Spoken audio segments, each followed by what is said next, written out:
ויש את הערסים, יש הרבה כאלה. כשאני התחלתי לעשות סטנדאפ, אמרתי לעצמי, שלום, כולם צוחקים על הערסים, גם אתה? כן, לא התווכחנו, סגרנו את זה. אבל צריך לדעת להבדיל ביניהם, יש המון סוגים של הערסים. יש למשל הערסים סחבקים. אלה רואים אותך ברחוב, באים לדבר איתך, אתה יכול להבין את המילה הראשונה והאחרונה שלהם. כאלה, אחי, קטע.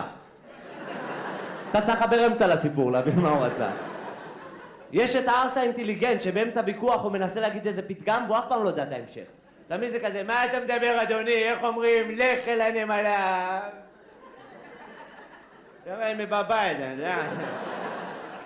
ויש להם פתגמים שהם ממציאים. כזה, החיים זה כמו מענף פלאפל. איך שלא תשים מטחינה, תמיד אינזל. אתה לא יכול להבין את המסר, אבל זה פתגם כאילו. יש את הערס המנומס, בשיא הקריז, יש לו התקפת נימוס כזאת. תסלח לי אדוני עם כל הכבוד. לך תזדיין. יש להם נימוס, אי אפשר להגיד שלא. יש את הערס הצעצוע. יענו זה אתה מהם עליו הוא פוחד, אבל אחרי שאתה הולך הוא קם אומר, באמא שלי מדבר עוד טיפה, הייתי מזיין אותו. ויש את הערס שאני קורא לו הערס המתרבה. הוא בא לבד, אתה מעצבן אותו, הוא מתחיל לדבר ברבים. עזוב אותנו, אנחנו משוגעים אנחנו. והוא לבד, אנחנו נזיין אותך. מה אתה יכול להגיד לו? בסדר, לכו.